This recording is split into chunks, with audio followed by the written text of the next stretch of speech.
الله تبارك وتعالى في كلامه المجيد بسم الله الرحمن الرحيم يا أيها الذين آمنوا اذكروا نعمة الله عليكم إذ جاءتكم جنود فأرسلنا عليهم ريحا وجنودا لم تروها وكان الله بما تعملون بصيرا الله أكبر রব্বুল আলামিন সূরা আহজাবের 9 নম্বর আয়াতের মধ্যে ঈমানদারদের ডাকতে বলে ইয়া আইয়ুহাল্লাযীনা আমানু হে দুনিয়ার ঈমানদাররা উযকুর তোমরা স্মরণ করো নি'মাতাল্লাহি আলাইকুম আল্লাহ তাআলা তোমাদের প্রতি যে নিয়ামত দান করেছেন এই নিয়ামতের কথা তোমরা স্মরণ করো ইয জাআতুকুম জুনুদুন যখন তোমাদের চারপাশ থেকে সৈন্যবাহিনী তোমাদেরকে ঘিরে ফেলেছিল ফারসালনা আলাইহিম রিহা আর আমি সৈন্যবাহিনীদেরকে প্রবল ঘূর্ণিঝড় প্রবল বাতাস দ্বারা প্রতিহত করেছিলাম ওয়াজুনুদান লাম তারাহা আর আমি আসমান থেকে এমন একটা বাহিনী প্রেরণ করেছিলাম যা তোমরা দেখো না আমি আল্লাহ তাআলা উহুদের খন্দকের প্রান্তরে পাঠিয়েছিলাম ওয়া কানা আল্লাহু বিমা তা'মালুনা বাসীরা আর তোমরা যা কিছু করো আল্লাহ তাআলা সব কিছু দেখেন এটা 9 নাম্বার সূরার আয়াতের সরলভাব আল্লাহ তাআলা তার বলেন ইদ জাউকুম মিন ফাওকিকুম মিন আসফালা মিনকুম তারপর তোমাদের চার দিক থেকে উপর থেকে নিচ থেকে যখন তিন শক্তি বাহিনী তোমাদেরকে ঘিরে ধরলো তোমাদেরকে ঘেরাও করলো তোমাদেরকে আটক করে ফেললো ওয়া ইয যাকাতিল আবসার এই দৃশ্য দেখে এত বাহিনী তোমাদেরকে ঘিরে ফেলেছে এই দৃশ্য যখন তোমরা দেখলা তোমাদের চক্ষুটা উল্টে যাওয়ার মতো হলো বিস্ফোরিত হলো ভয় চলে আসলো ওয়া বালাগাতিল কুলুবুল হানাজির তোমাদের অন্তরটা তোমাদের প্রাণটা তোমাদের গলার কাছে চলে আসলো ওয়া তাযুন্নুনা বিল্লাহি যুনুনা আর তোমরা এই মুহূর্তে আল্লাহ সম্পর্কে বিভিন্ন প্রকার মত পোষণ করা শুরু করলে তারপর আল্লাহ তাআলা বলেন হুনালিকা বুতুলিয়াল মুমিনুন আমি মুমিনদেরকে সেই দিন পরীক্ষা করেছিলাম ওয়াজুলজিলু জিলজালান শাদীদা ওই মুহূর্তে মুমিনদের অন্তরটা প্রবলভাবে কম্পিত হয়েছিল আল্লাহ তাআলা বলেন ওয়াইয ইয়াকুলুল মুনাফিকুনা এই মুহূর্তে কঠিন সময় মুনাফিকরা বলা শুরু করলো ওয়াল্লাযীনা ফী কুলুবিহিম মারাদুন এবং যাদের অন্তরে রোগ ছিল বিদেশীরা বলল কি বলল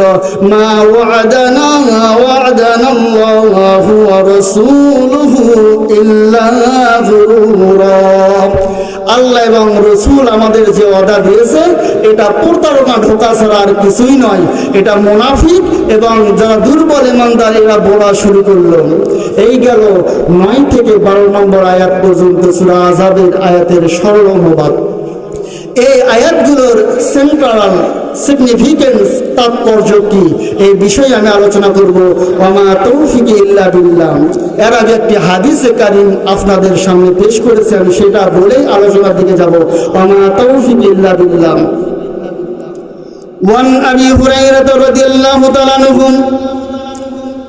قال النبي صلى الله عليه وسلم كل أمتي يدخلون الجنة فقد آبى قيل يا رسول الله صلى الله عليه وسلم من آبى قال النبي صلى الله عليه وسلم فقد أطاعني دخل الجنة ومن عصاني فقد آبى رواه البخاري ومسلم বিশ্ব নবীর জলিল কদর সাহাবী অসংখ্য হাদিসের রাবী সাইয়্যিদিনা আবু হুরায়রা রাদিয়াল্লাহু তাআলা আনহু বলেন বিশ্ব নবী তার পবিত্র জবানে ঘোষণা করেছেন, আল্লাহর নবী বলেছেন, কুল্লু উম্মতি ইয়াদখুলুনাল জান্নাহ, আল্লাহর নবীর যত উম্মত আছে সকল উম্মত আল্লাহর জান্নাতে প্রবেশ করবে। সুবহানাল্লাহ।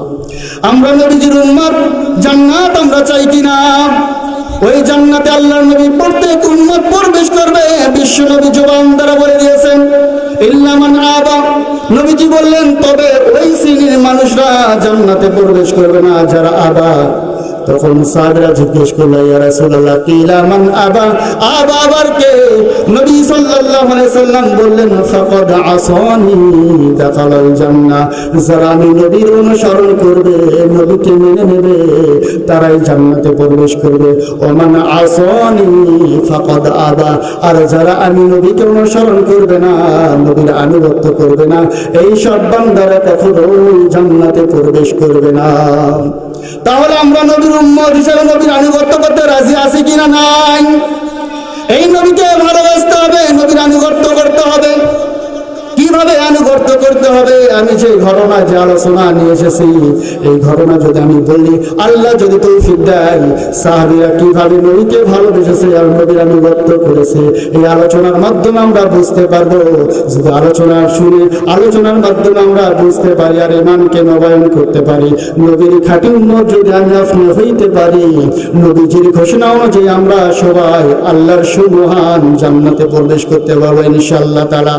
আল্লাহ তাআলা এই গ্রামবাসীকে যারা আয়োজন করেছি, যারা কোরআনের মাহফিলে কোরআনের কথা শুনতেছি, আল্লাহ সবাইকে নবীর খাঁটি উম্মত হিসেবে কবুল করে কাল কিয়ামতের ময়দানে জান্নাতে প্রবেশ করার তৌফিক দান। আল্লাহুম্মা আমিন। লিল্লাহি তাকবীর, লিল্লাহি তাকবীর। আল কোরআনের আলো, আল কোরআনের আলো সংসদে জ্বালো, দেশের মাথায় কোরআন থাকতে হবে, তাহলে কোরআনের আইন চালু হলে নবীর উম্মত সহজে হওয়া যাবে, ঠিক কিনা? আমরা নবীকে ভালোবাসতে রাজি আছি ইনশাআল্লাহ। নবীজি সাল্লাল্লাহু আলাইহি সাল্লাম যখন দাওয়াত দিয়েছিলেন, ইয়া আইয়ুহান নাস কুলু লা ইলাহা ইল্লাল্লাহ দাখালাল জান্নাহ, হে মানুষেরা যদি বলো লা ইলাহা ইল্লাল্লাহ, আল্লাহ ছাড়া কোনো মাহবুব নাই, তোমরা জান্নাতে প্রবেশ করবে। আবার মক্কার জমিনে ঘোরে, রাস্তার পাশে যায়, বাজারে যায়, নবীজি বলে, ইয়া আইয়ুহান নাস কুলু লা ইলাহা ইল্লাল্লাহ তুফলিহুন, যদি জবান দিয়ে তোমরা বলো লা ইলাহা ইল্লাল্লাহ, তোমরা সফল কাম হয়ে যাবে। সুবহানাল্লাহ। নবীজি দাওয়াত দেওয়া শুরু করলেন, কাফেররা নবীজির বিরুদ্ধে দাঁড়িয়ে গেল। নবীজি মক্কায় দাওয়াত দিয়েছেন, বদরাজ করে নাই। নবীজিকে বড় ঘটনা বলে মাকসাদ না। মক্কায় থেকে নবীকে বের করে দেওয়া হলো। মদিনায় নবীজি হিজরত করে চলে আসলেন, মদিনায় ইসলামী রাষ্ট্র কায়েম করলেন। ইসলামী রাষ্ট্র যখন কায়েম হয়ে গেল, নবীজি সাল্লাল্লাহু আলাইহি সাল্লাম বিশ্বের বিভিন্ন দরবারে ইসলামের দাওয়াত পৌঁছাতে লাগলেন। সুবহানাল্লাহ। কাফেররা বসে থাকলো না, যে কোরআনের আইন যদি চালু হয়ে যায়, কোরআনের আইনের কথা শুনে আবু বকর রাদিয়াল্লাহু তাআলা আনহু সঙ্গে সঙ্গে ইসলাম গ্রহণ করেছে। আল্লাহ সম্মান বৃদ্ধি করে দিয়েছেন। সুবহানাল্লাহ। কিন্তু এই কোরআনের আইনের কথা শুনে আবু জাহেলের চিন্তা আসলো, আব্দুল্লাহর তিন পোলা মোহাম্মদ যদি নেতা হয়ে যায়, আমি আবু জাহেলের সিয়ার থাকবে না। চিন্তা কিন্তু দুই প্রকার, দুইজনে মক্কার মানুষ। আবু বকর রাদিয়াল্লাহু তাআলা আনহু ভাবলো, ইসলাম গ্রহণ করলে আমার সম্মান বেড়ে যাবে, আমি জান্নাতে যাব। আর আবু জাহেল ভাবলো, আমি যদি ইসলাম গ্রহণ করি, মুহাম্মদ সাল্লাল্লাহু আলাইহি সাল্লাম টাকা নাই, পয়সা নাই, ওই মুহাম্মদ ইবনে আব্দুল্লাহ মক্কার নেতা হয়ে যাবে, আমার সিয়ার হারিয়ে যাবে। আজকে সমাজে এই দুই শ্রেণীর মানুষ আছে। এক শ্রেণীর মানুষ যদি সমাজে আলেম ওলামার কথা বলে, আলেমের পক্ষে হয়ে আলেমকে মহব্বত করে কথা বলতে সহযোগিতা করে, ঠিক কিনা? আর এক শ্রেণীর মানুষ আবু জাহেলের মতো ভূমিকা পালন করে, যাতে কোরআনের কথা বলতে না পারে, সামনে দাঁড়াইতে না পারে, যেন সামনে যাইতে না পারে। আমি থাকতে ওই ব্যক্তি, ওই ছেলে কেন সামনে যাবে, ও কেন ইসলামের কথা বলবে? অতএব এমন শ্রেণীর মানুষ আল্লাহর নবীর জামানায় ছিল, আজকেও আছে, ঠিক কিনা? আবু জাহেল ধ্বংস হয়ে গেল, আবু বকর সিদ্দিক আকবর উপাধি পেয়ে জান্নাতের মেহমান হয়ে গেল। সুবহানাল্লাহ। আমরা কোন দলে যাইতে চাই? আবু বকরের দলে, নবীজির দলে। আবু জাহেলের দলে যাওয়া যাবে না। বদরের যুদ্ধ হলো, আল্লাহ তাআলা অল্প সংখ্যকের ওপর, বিরাট সংখ্যার ওপর অল্প সংখ্যক মুসলমানদের বিজয় দিলেন, সুবহানাল্লাহ। পরবর্তী বছর উহুদ যুদ্ধ হলো, নামী মাত্র কুরাইশরা, কাফেররা বিজয় পেল, আফসোস বৃদ্ধি পেল। তারা মক্কা থেকে আবার মদিনায় আক্রমণ করে উহুদ যুদ্ধে বিজয় নিয়ে মক্কায় চলে গেল।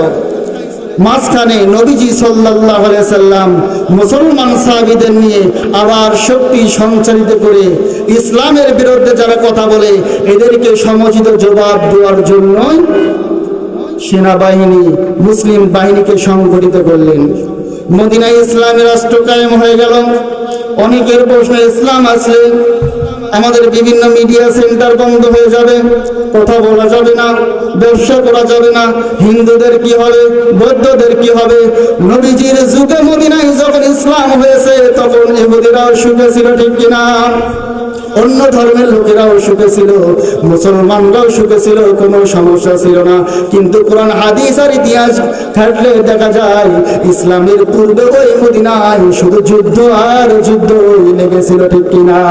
আজকেও যদি বাংলার জমিনে নবীজির আদর্শ মেনে এই কোরআনের শাসন যদি পার্লামেন্টে জারি হয়ে যায়, এই বাংলাদেশে হিন্দু, মুসলমান, বৌদ্ধ, খ্রিস্টান, মা বোন যত জাতি আছে, যত মানুষ আছে, এমনকি প্রাণীগুলো বাংলার জমিনে শান্তিতে বসবাস করতে পারবে, ঠিক কিনা? কিন্তু অনেক মুসলমান আমরা এই চিন্তা, এই চেতনা আমাদের মাথায় ঢোকে না, ঠিক কিনা?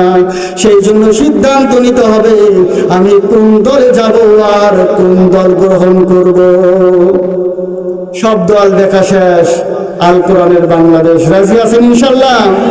আওয়ামী লীগ বুঝি না, বিএনপি বুঝি না, জামাত ইসলাম বুঝি না, ইসলাম আন্দোলন বুঝি না, আমরা বুঝি আল্লাহর কথা যারা বলবে, কোরআনের কথা যারা বলবে, কোরআনের শান্তি যারা স্থাপন করার জন্য স্লোগান দেবে, আমরা সেই সব মানুষের পেছনে যাব, ঠিক কিনা? আমি আমার ভাষায় বলি যে বাংলাদেশে যত দল আছে কোন দলই কিন্তু অন ইসলামিক দল না। যত দল আছে প্রত্যেক দলের নেতাই হলো মুসলমান, ঠিক কিনা? মুসলমান যে দল করে সেটাই ইসলামী দল, ঠিক কিনা? অতএব সবই ইসলামী দল। এখন দেখতে হবে এই ইসলামী দলগুলোর মধ্যে আদর্শবান ইসলামী দল কোনটা, আপনাকে আমাকে বাছাই করতে হবে, ঠিক কিনা? কারণ আপনার আমার সিদ্ধান্ত এই বাংলাদেশের 18 কোটি মানুষের সুখ শান্তি, এই আপনার আমার সিদ্ধান্ত।